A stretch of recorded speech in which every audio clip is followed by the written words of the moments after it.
Aleluya. Capítulo 8, versículo del 1 al 11.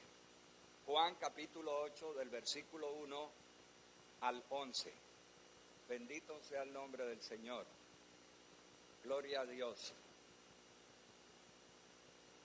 Podemos leer este pasaje. Dice, y Jesús se fue al monte de los Olivos, el 1, y por la mañana volvió al templo y todo el pueblo vino a él, y sentado él les enseñaba.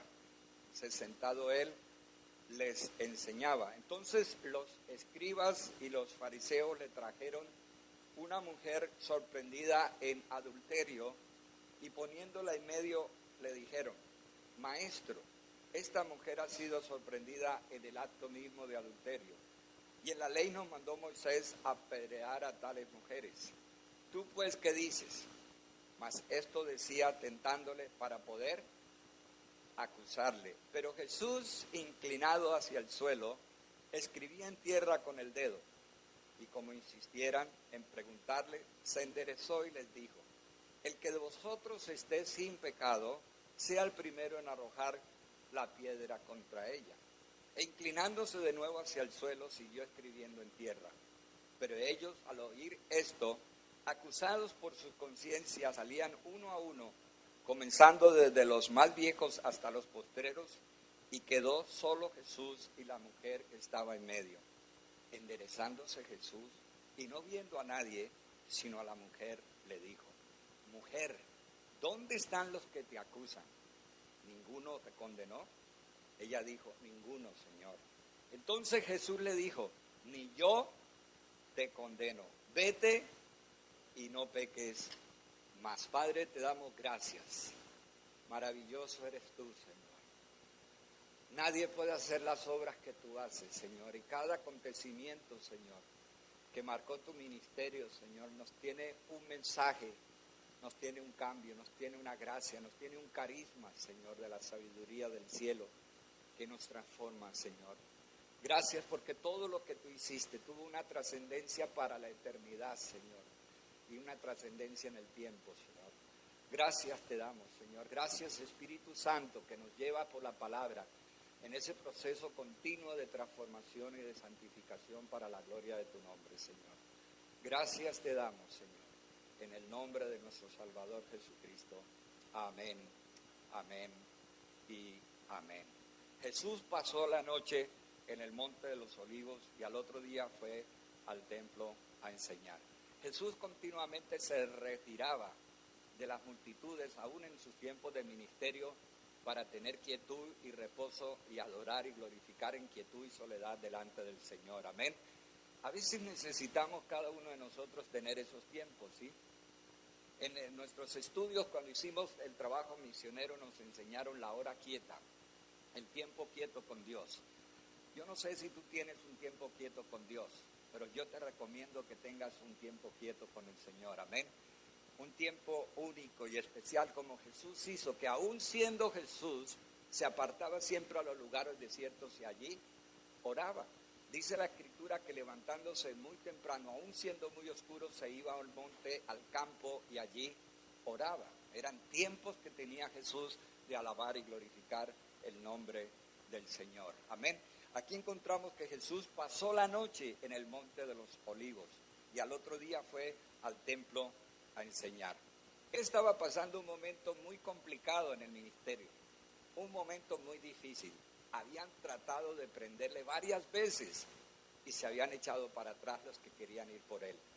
Y en la última ocasión dice la Escritura que mandaron soldados para apresar a Jesús, y leéis los versículos anteriores, y quedaron asombrados con las palabras de Jesús.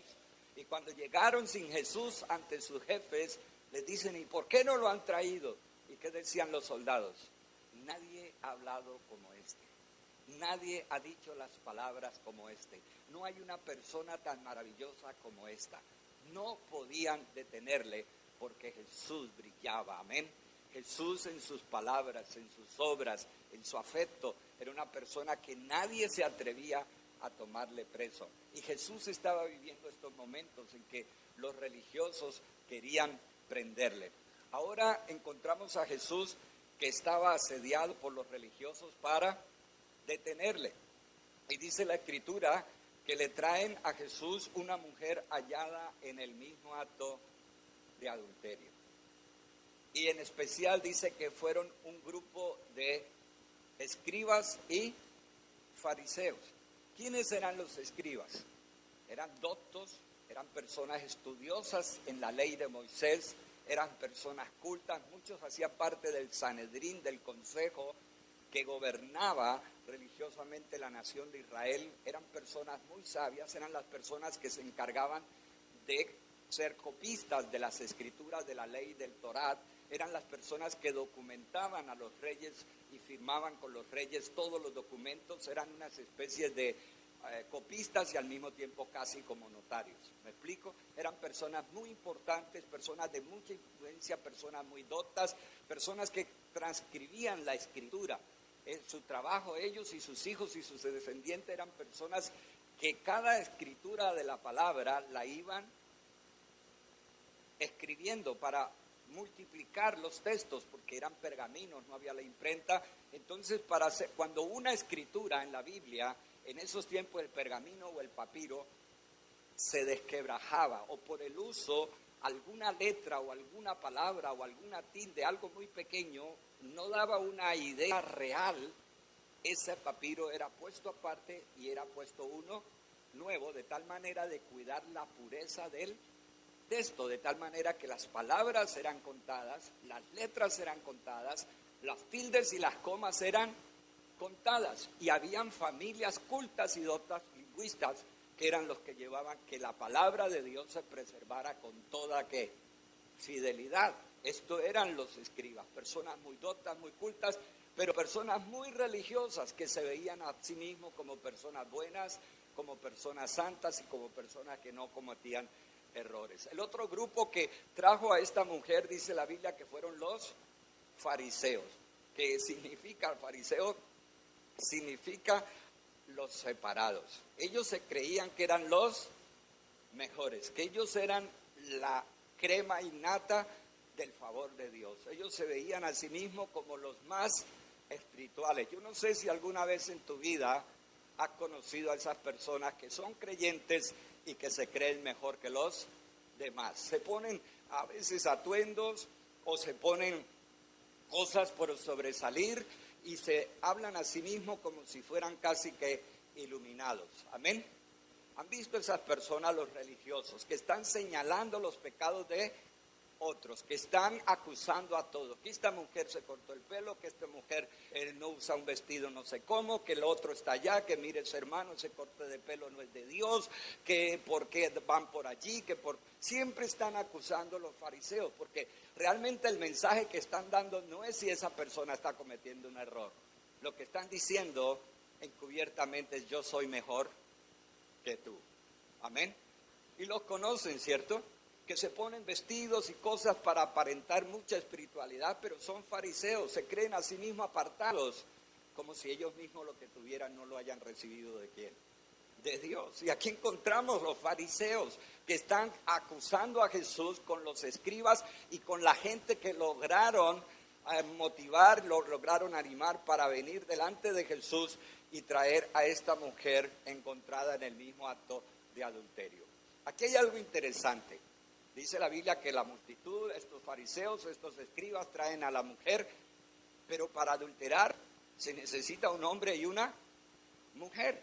Y lo tremendo es que aunque son doctos en la ley, el propósito de ellos era hacer quedar mal ¿a quién? A Jesús, provocar que el gobierno romano y que el pueblo se diera cuenta que Jesús no era tan espiritual, porque no hacía lo que la ley de Moisés decía que se debía hacer en esos casos, pero tergiversaron. Porque aquí la Escritura dice, la Biblia nos dice, o la ley nos dice que cuando encuentren estas mujeres, las apedreemos hasta que mueran. Pero ese no era el texto. El texto de la Biblia decía así: si fuere sorprendido alguno acostado con una mujer casada con marido, ambos ¿qué? Morirán. El hombre que se acostó con la mujer y la mujer también. Así quitarás el mal de Israel. Pero ¿a quién le trajeron a Jesús? Solo a ella. ¿Y dónde estaba el hombre? Realmente lo que querían era poner una trampa a Jesús. Era una trampa donde pretendían los religiosos poner a Jesús. Y lo que le dijeron es, la ley dice. Y lo que procuraban es, debes cumplir la ley y alentar a la gente para que esta mujer sea apedreada y muera. Terrible, hermanos. Aquí había algo impresionante. Si Jesús no hacía algo conforme a lo que ellos traían en mente, el pueblo podía pensar que Jesús no guardaba la ley de Moisés. Y Jesús dijo que no venía para abrogar la ley, sino para cumplirla. Y que toda la ley la cumplió Jesús en su misma persona y vida. Amén. No hubo nada de la ley de Moisés que no cumplió Jesús. Jesús fue el mayor expositor de cómo se cumple la ley de Moisés.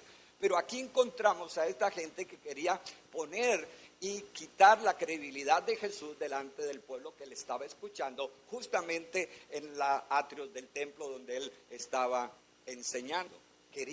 Y por otro lado, querían que Jesús incitara a la multitud para que la multitud comenzara a ¿qué?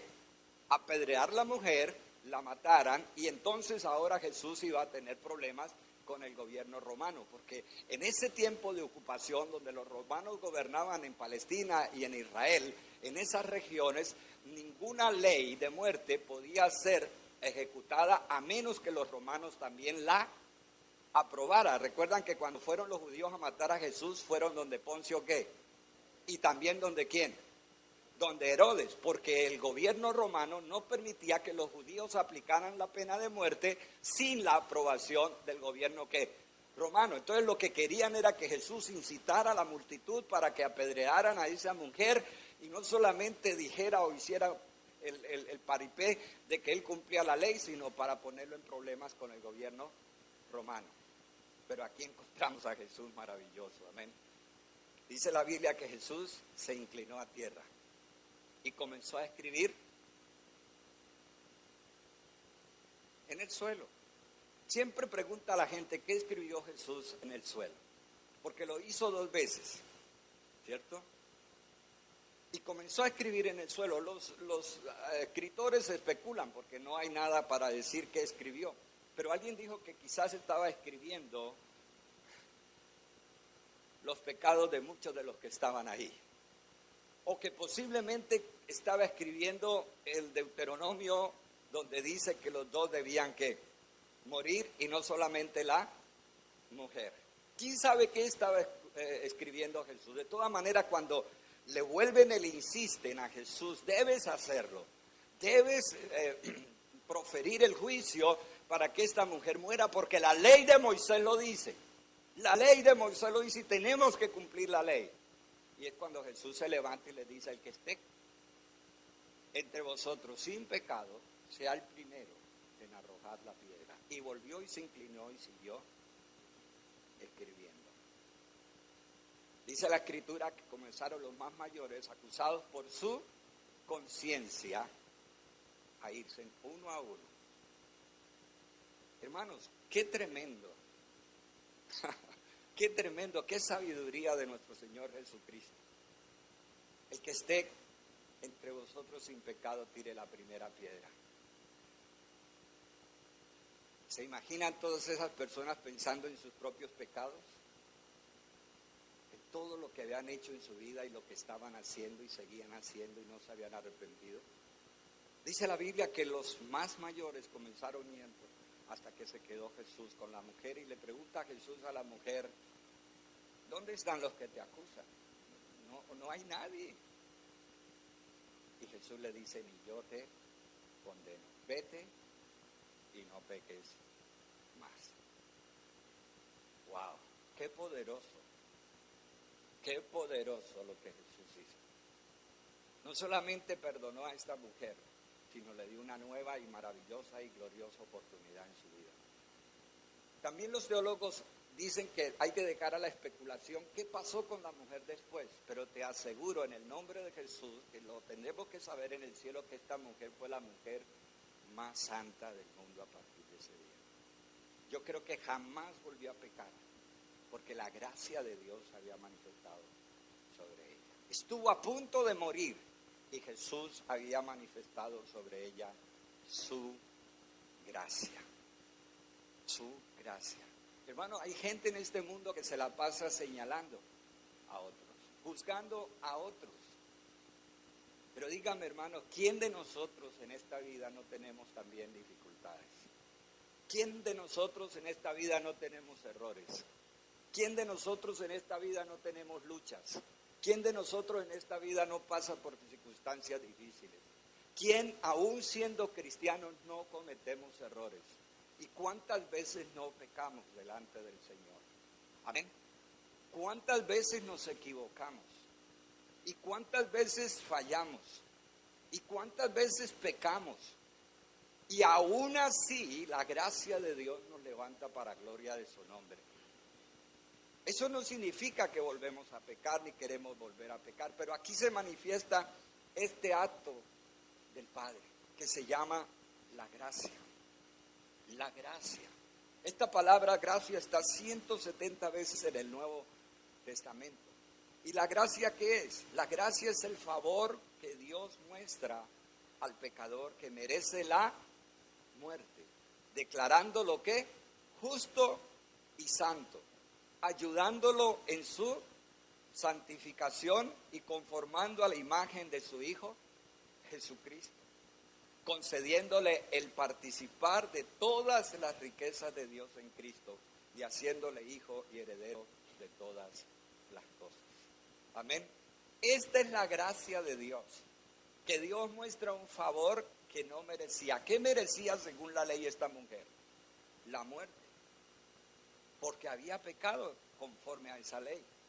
Pero el Señor extendió sobre ella gracia, justificación, la declaró perdonada, la declaró justa. Y luego le dice, vete y no peques más, porque después del proceso de la justificación viene la otra parte que se llama la santificación. Cuando Dios nos perdona de todos nuestros pecados, nos lava con su sangre preciosa, eso no significa que seguimos pecando.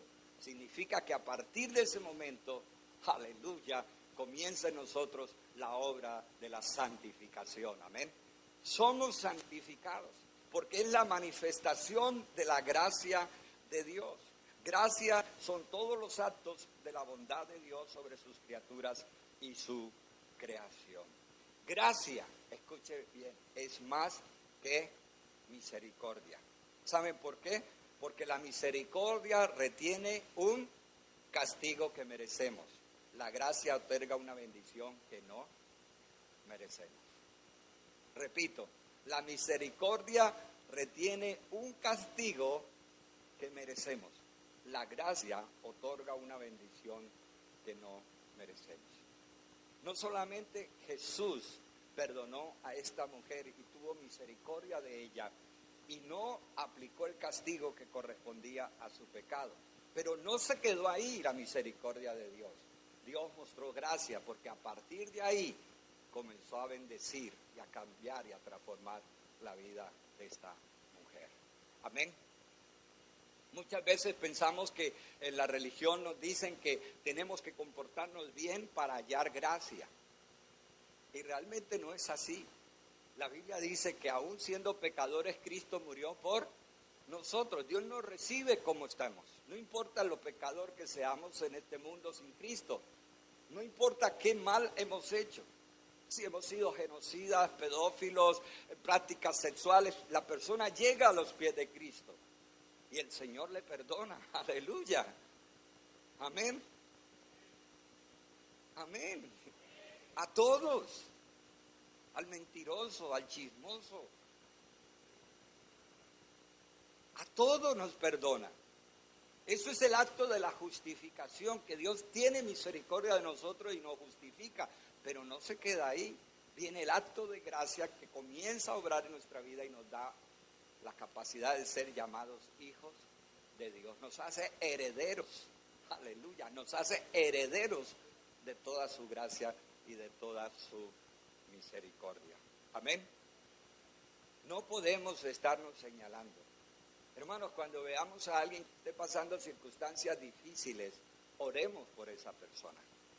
Pidamos gracia de Dios sobre esa persona.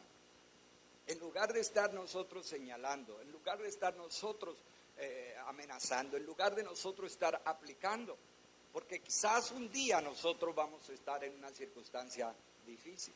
Dice la Biblia que el que cree estar firme, mire que no caiga. No podemos estar señalando a uno, señalando que es un pecador, Tenemos que saber que es nuestro hermano en Cristo y parte del cuerpo de Cristo, y vamos a orar por él para que sea restaurado y sea levantado para la gloria de Dios. Alguien dijo que el ejército, el único ejército que mata a sus propios heridos es el ejército cristiano. Cuando una persona fracasa entre nosotros, a veces lo que hacemos es machacarle, juzgarle, condenarle. No quiere decir que ya su propio pecado no haya traído consecuencias, porque muchas veces nadie necesita aplicar consecuencias, porque el propio pecado contiene ya las consecuencias. No necesitamos castigar a nadie, porque ya pecar es un castigo, digan amén. Pecar es un castigo en sí mismo. El que peca tiene una consecuencia, ya tiene el castigo por causa del mismo pecado. Ni siquiera el pastor, inclusive ni siquiera Dios tiene que aplicar ningún castigo, porque cuando tú y yo pecamos en el mismo pecado que hemos cometido, ya con ello viene un castigo intrínseco. Por eso hacer pecado es hacer tonterías. Digan amén. Mi nieta Violeta va a casa en los últimos 5 años que tiene y ha visto la película. Ella entra a casa y me dice, Tata, Jesus. Entonces, Chipichis y Jesus. Entonces, ella llega, enseguida entra, se quita todo, se sienta, que le ponga la película de Jesús. La ve 2 y 3 veces seguida. Todos los días que está. La ha visto más de 1000 veces. Y a veces estoy trabajando y va y me busca y me dice, Tata, ven conmigo para ver la película de Jesus. ¿Quién se puede resistir a tanto amor y tanta ternura? No puedo, y me toca sentarme ahí a ver la película de Jesus. Y en estos días, para mi sorpresa, estamos viendo la película de Jesus cuando llega y para y me dice, Tata, ¿qué es pecado?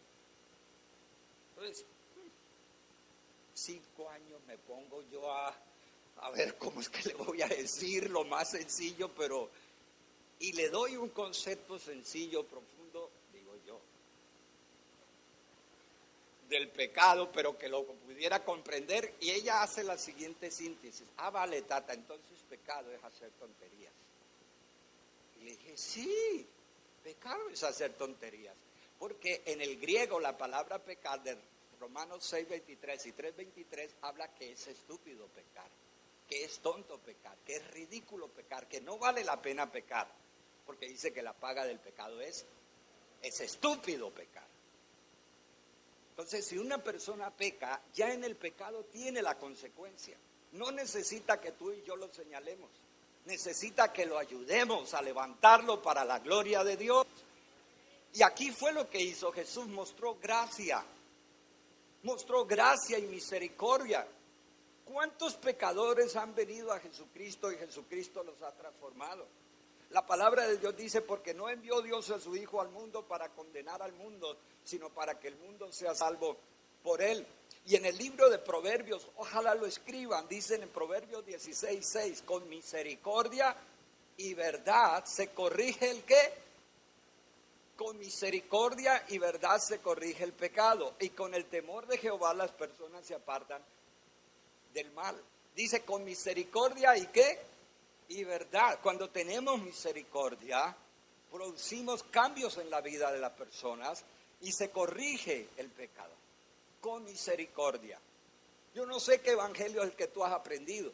El de la vara, el del palo, el de la acusación, el del legalismo, el del fariseo que dice a los demás, ustedes son pecadores porque yo me siento mejor que vosotros. Si a veces la gente se vuelve tan espiritual que lo que hacen es que se vuelven un grupo de fariseos, personas que están acusando.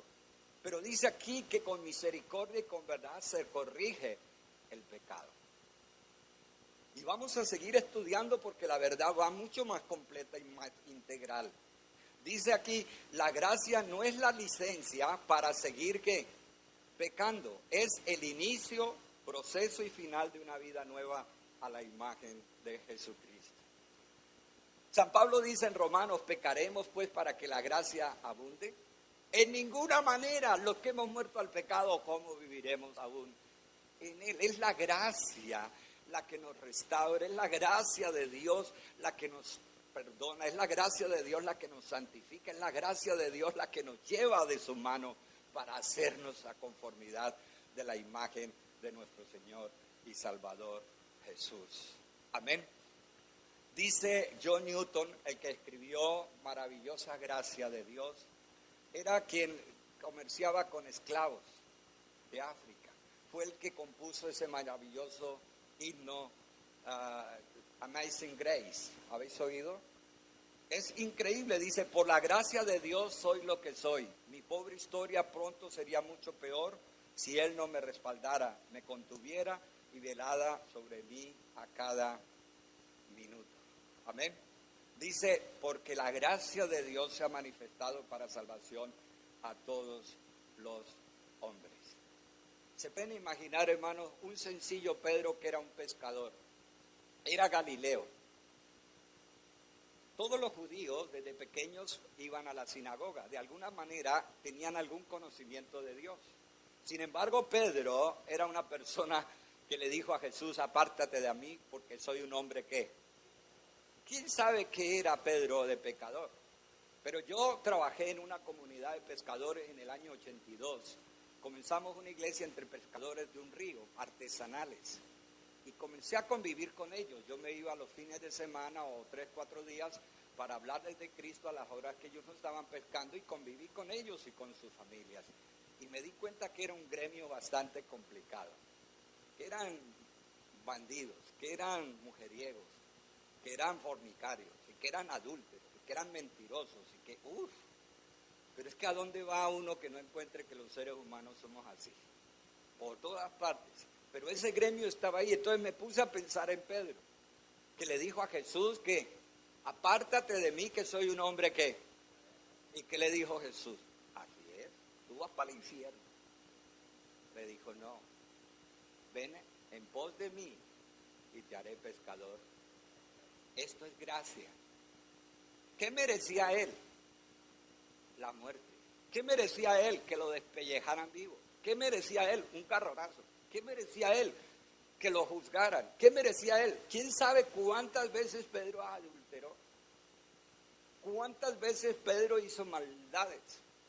¿Cuántas veces Pedro cogió pescado podrido y lo hizo pasar por pescado bueno? Cogió sangre, le tocó las agallas, engañó a la gente, y un chorizo, y ahí estaba Pedro. Y ni siquiera Jesús le habla del pecado, le dice, ven en pos de mí, te haré pescador de... O sea, más que misericordia, Dios mostró que gracia. Gracia no solamente es que perdona y justifica, pero la gracia es lo que viene después, que convierte a un vil pecador, como somos todos nosotros, en santos para la gloria de su nombre. Esto es la justicia de Dios. Esta es la misericordia de Dios. Hablemos de Mateo, que era un hombre que cobraba impuestos. Era un hombre odiado por la gente de su propia nacionalidad, porque a los que les cobraban impuestos eran los de su propio pueblo. Pero él que era, además de publicano y cobrador de impuestos, era un chorizo. Porque ¿sabe cómo hacía? Él llegaba a la gente que le cobraba 10 dracmas y hacía lo siguiente. Entraban en la ciudad, él tenía su mesa ahí para cobrar los impuestos y él decía, el impuesto de esos son 10 dracmas, por ejemplo. Y llegaba y cobraba a la persona 10 dracmas. Y llegaba a los romanos y les decía, el impuesto no eran 10, eran 8, pero ella le había puesto ¿qué? 2 más, porque era un chorizo.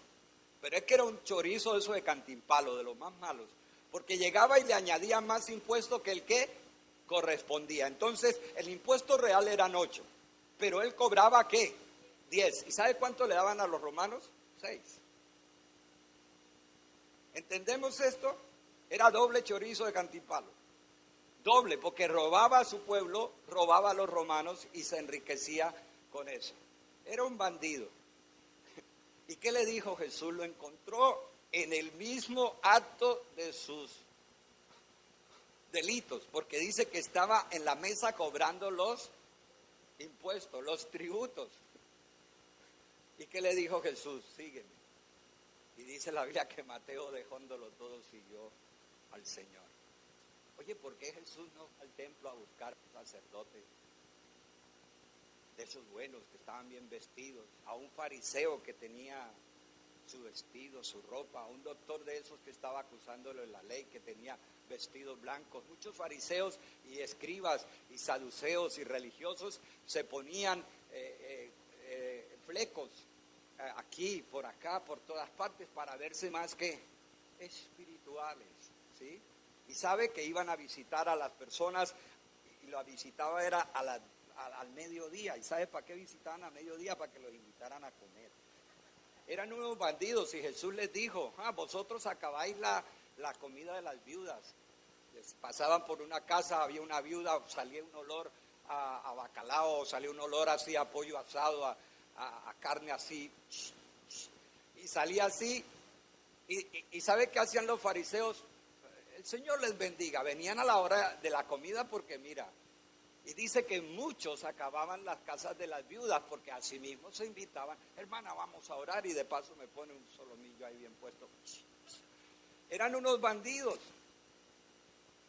Y os digo una cosa: ¿por qué Jesús no buscó entre ellos? ¿Por qué Jesús buscó a un Pedro? ¿Por qué Jesús buscó a un Mateo? ¿Por qué Jesús se aparece a Pablo, que era un asesino, que había matado desde su juventud, que era un hombre que pensaba que servía a Dios de corazón, pero estaba sinceramente engañado? Y Dios, camino a Damasco, lo salvó. Y aquí podríamos contar cuántos hemos salido del mundo de las drogas, cuántos han sido asesinos, cuántos han sido mentirosos, cuántos han sido adúlteros, cuántos han sido de todo en esta vida. Y hoy los vemos aquí como maravillosos y poderosos hijos de Dios.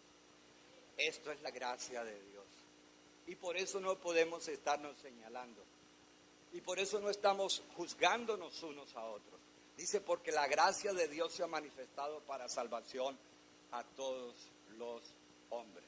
Y dice la Escritura: porque de su plenitud tomamos todos gracia sobre gracia. Pues la ley por medio de Moisés fue dada, pero la gracia, digan conmigo, la gracia y la verdad vinieron por medio de Jesucristo. Amén.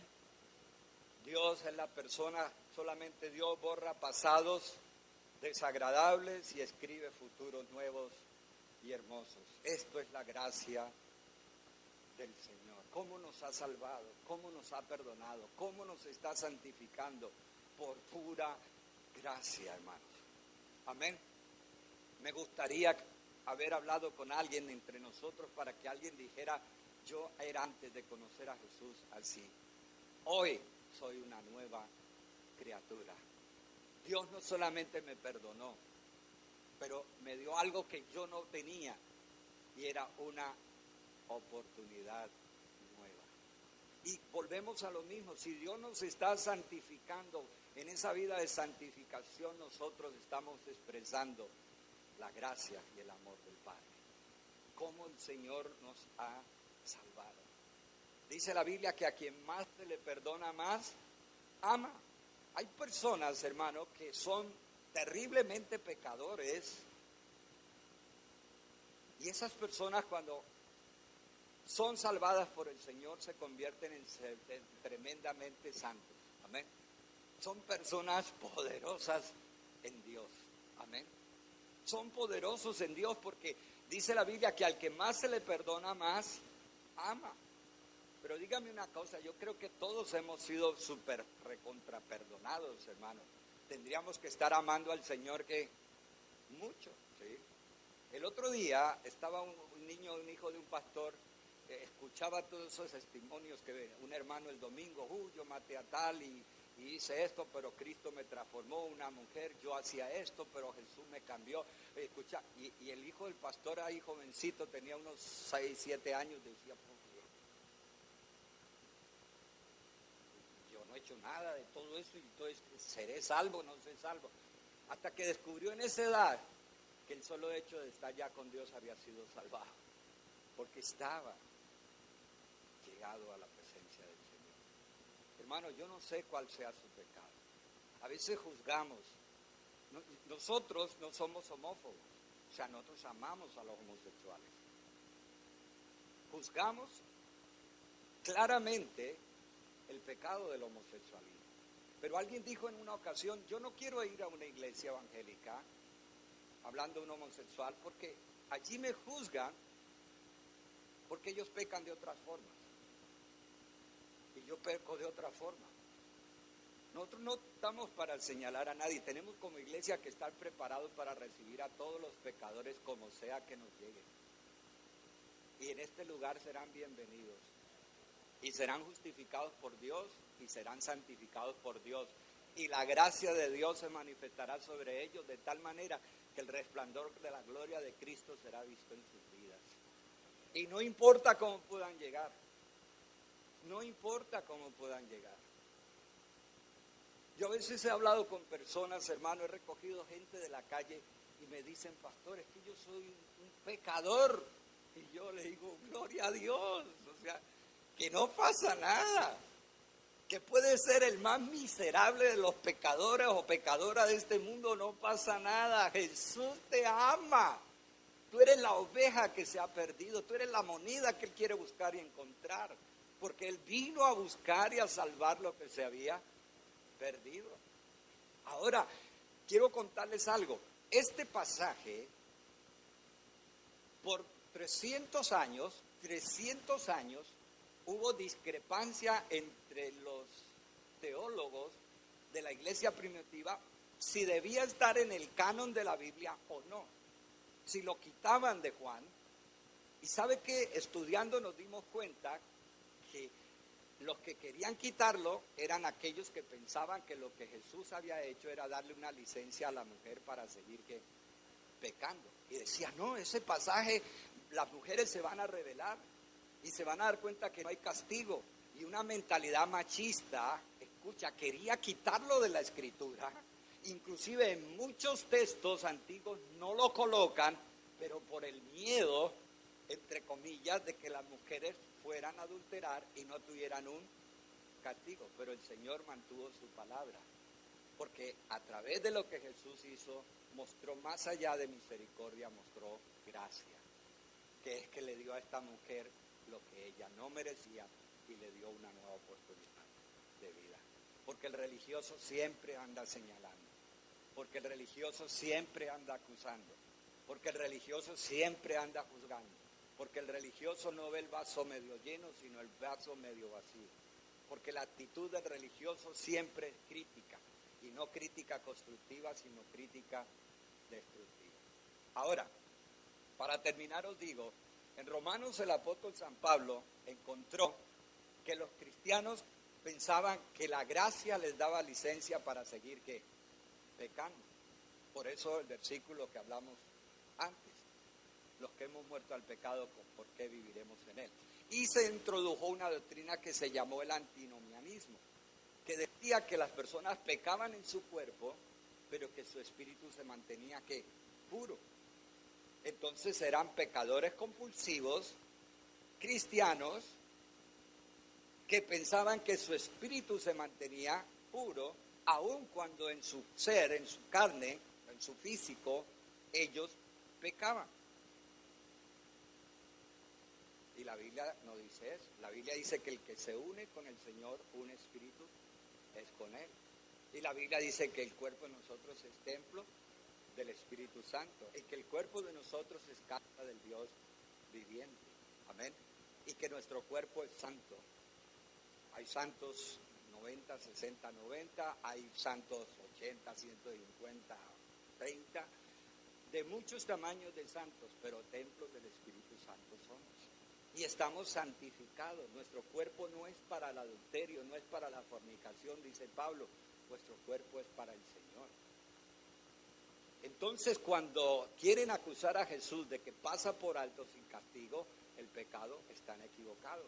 Porque el Señor tiene misericordia, el Señor muestra su gracia, pero dice Romanos 2 que para la persona que no tiene un corazón arrepentido viene juicio para el día del juicio. Cuando la persona piensa que siempre puede estirar la cuerda con el Señor. ¿Ah? Y comienzan a estirar y siguen pecando y dicen, ¿hasta dónde puedo pecar sin perder mi salvación? ¿O hasta dónde puedo coquetear con el pecado? Hay gente que se la pasa coqueteando con el pecado. Hermano, no podemos coquetear con el pecado, porque el pecado nos alcanza y tenemos que mejor salir corriendo en el nombre de Jesús y tener victoria. La vida de gracia es una vida de santidad. La vida de gracia es una vida de misericordia de Dios, pero también de integridad y de pureza. Esa es la vida de gracia del Señor. Y os digo una cosa, todos hemos sido perdonados y todos tendríamos que seguir viviendo en esa gracia y en esa bendición y en esa misericordia de Dios. Amén. Termino. Ahora sí. Dice la Biblia, porque la benevolencia del Señor produce en vosotros el arrepentimiento. Jesús le dijo a la gente, el que te obligue a llegar carga por 1 milla, ve con él 2. El que quiera tomar de ti algo, dale. Y el que quiera tomar prestado, vuélvale a dar. El que quiera quitarte algo, no solamente dale eso, sino dale algo. Eso es perdón y gracia. El más es gracia, porque ya es suficiente que nos está quitando. ¿Sí? Es como si alguien viene y me asalta y me dice, entrégueme el boli, por decir algo, ¿no? El boli. Y resulta que es una pluma Montblanc, 1.000 euros, santo Dios. Y está ahí, y llega porque ve la Montblanc, dice, dame la pluma, todo, y se la lleva y resulta que le cae la tapa y el hombre sale corriendo y la persona llega y le dice, venga, mira, se te quedó la tapa. Esto es gracia. Es hacer algo que no solamente la persona no merece, sino bendecirlo. Dice que oremos por los que nos aborrecen. A mí una persona me dijo, es que hermano, yo te odio. Le digo, no me importa, yo oro por ti y te bendigo en el nombre de Jesús.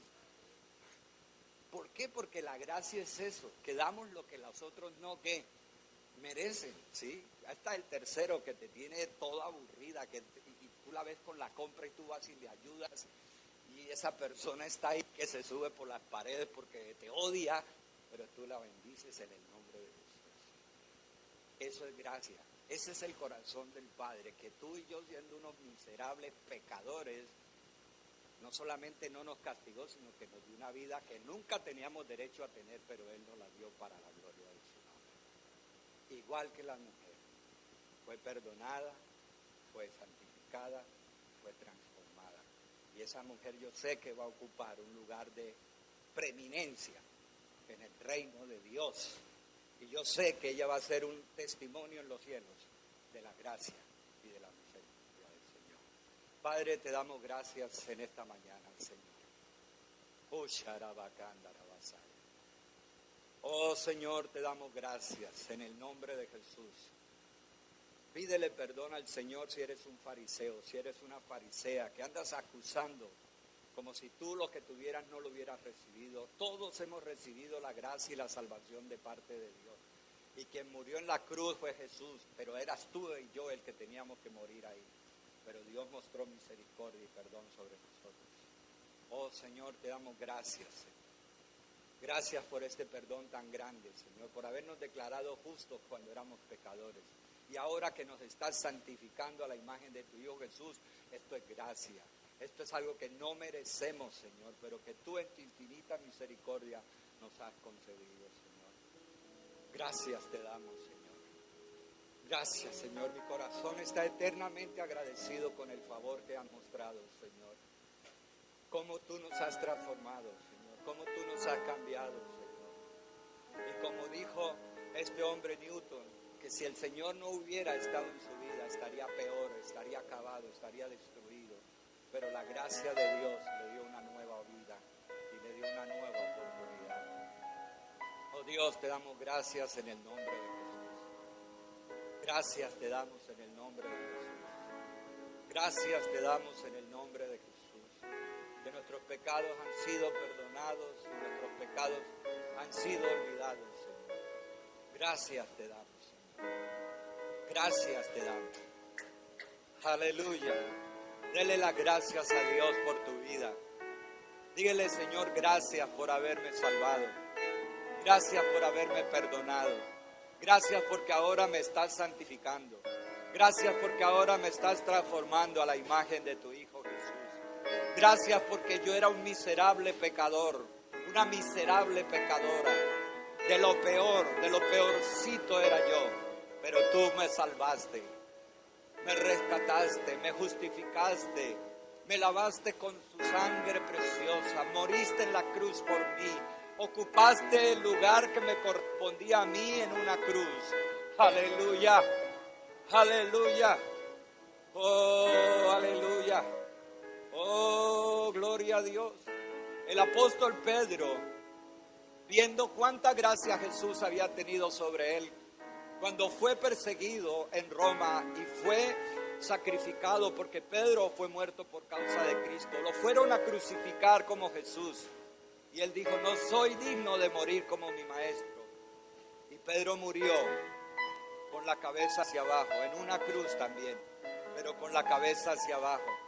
Porque él estaba tan agradecido de cómo el Señor lo había rescatado, cómo lo había perdonado.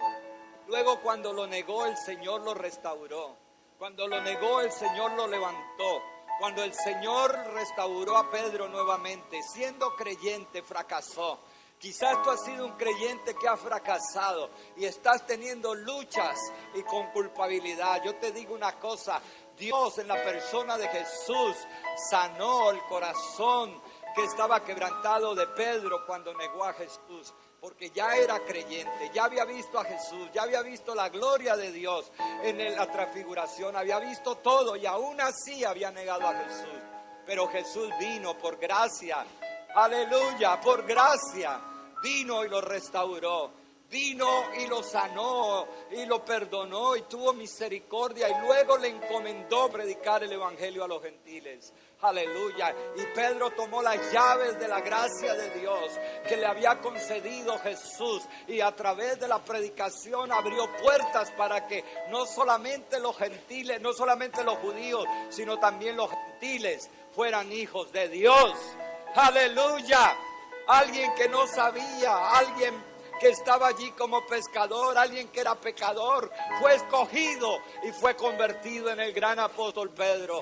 Oh, aleluya. No sé cuál sea tu fracaso, no sé cuál sea tu situación, no sé cuál sea el estado de tu vida. Lo único que te digo es que el Dios de la Biblia, nuestro Señor Jesucristo, está lleno de gracia y de misericordia. Está lleno de bondad. Oh, para justificarnos, para perdonarnos y para santificarnos. Aleluya. Es la obra de Cristo. Es su maravillosa obra. Es su poderosa obra. Es su gloriosa obra. Oh, Jesús maravilloso. Oh, Jesús maravilloso. Jesús maravilloso, precioso, grande.